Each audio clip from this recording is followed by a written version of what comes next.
पूर्व के वीडियो में बच्चों जो हम आलोचनाएं कर रहे थे प्लेटो के परिवार के साम्यवाद की, वो 2-4 आलोचनाएं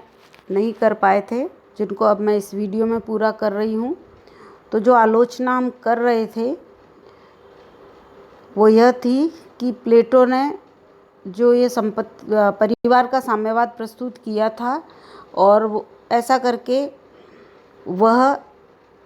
शासक के लिए परिवार का निषेध कर रहा था। तो अरस्तु ने यह कहकर इसकी आलोचना की, जो पूर्व में हमने इसकी पढ़ी है उसी की कंटिन्यूटी में अब अगली आलोचना अरस्तु द्वारा जो की गई है उसको पढ़ रहे हैं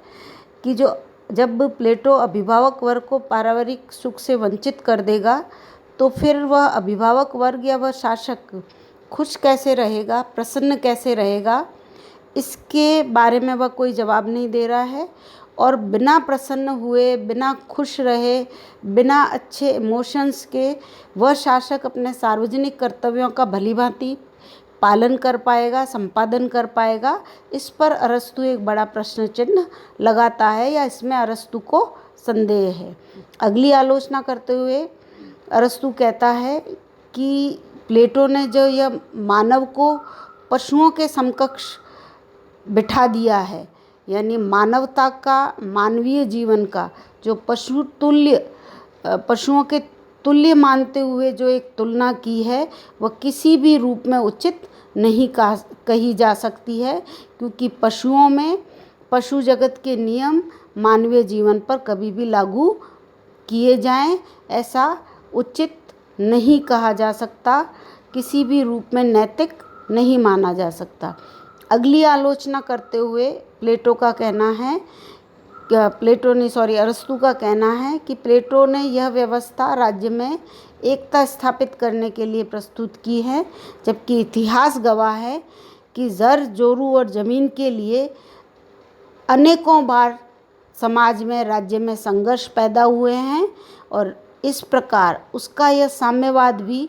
स्त्रियों को लेकर जो राज्य में झगड़े उत्पन्न होंगे, जो संघर्ष होंगे, जो तनाव होगा, वह राज्य में एकता नहीं वरन संकट, विभाजन, बाधा ही पैदा करेगा। अगली जो आलोचना की है अरस्तु ने वह काफ़ी लॉजिकल है, काफ़ी व्यवहारिक है कि उसका यह साम्यवाद जो संयम एक श्रेष्ठ नागरिक का गुण होता है, एक श्रेष्ठ नागरिक का चारित्रिक गुण होता है संयम, वह भी प्लेटो का यह साम्यवाद नष्ट करने वाला है। और जब यह गुण उसके आदर्श राज्य के नागरिक में नहीं बचेगा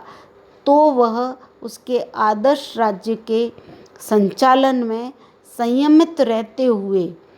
कैसे सफलतापूर्वक नीतियों का क्रियान्वयन कर पाएगा, इस पर भी अरस्तु को संदेह है, वह इस पर भी प्रश्न चिन्ह लगाता है। अगली आलोचना करते हुए अरस्तु कहता है कि प्लेटो का यह परिवार का साम्यवाद जो कि निकट संबंधियों में या स्वयं के ही रक्त संबंधों में संबंध स्थापित कर रहा है, यह किसी भी रूप में उचित नहीं है, यह अपवित्र है और अनैतिक है और साथ ही वैज्ञानिक दृष्टि से भी इसको उचित नहीं बताया जा सकता है, नहीं कहा जा सकता है। अगली आलोचना अरस्तु ने करी है कि उसका यह साम्यवाद व्यक्ति को राज्य के लिए एक साधन मात्र बना रहा है, यानी व्यक्ति केवल राज्य के लिए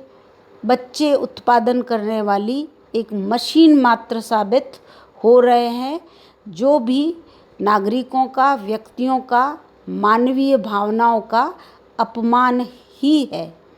अगली आलोचना करते हुए अरस्तु कहता है कि प्लेटो अभिभावक वर्ग को जो ये पारिवारिक जीवन से वंचित कर रहा है, तो जब उसके सामने परिवार से संबंधित समस्याएं, झगड़े, संघर्ष आएंगे तो वह उनका समाधान बिना अनुभव के, बिना पारिवारिक अनुभव के कैसे कर पाएगा, इसका जवाब भी प्लेटो देने में असमर्थ हैं। तो इस प्रकार बच्चों अरस्तु द्वारा प्लेटो के संपत्ति के साम्यवाद की और परिवार के साम्यवाद की ये उपरोक्त आलोचनाएं की गई है, जिनको सार रूप में हम कहें तो इतना ही कह सकते हैं कि प्लेटो द्वारा प्रस्तुत यह साम्यवाद, चाहे वो संपत्ति का हो और चाहे वो परिवार का हो, बिल्कुल ही अव्यवहारिक है, अनुचित है, अमानवता के विरुद्ध है और साथ ही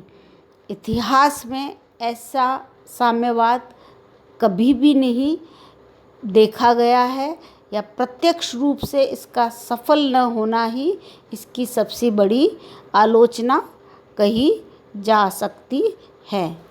अब अगली क्लास में बच्चों हम प्लेटो के साम्यवाद की तुलना आधुनिक साम्यवाद से करेंगे। तो अगली क्लास में हम पढ़ेंगे प्लेटो के साम्यवाद और आधुनिक साम्यवाद का तुलनात्मक अध्ययन।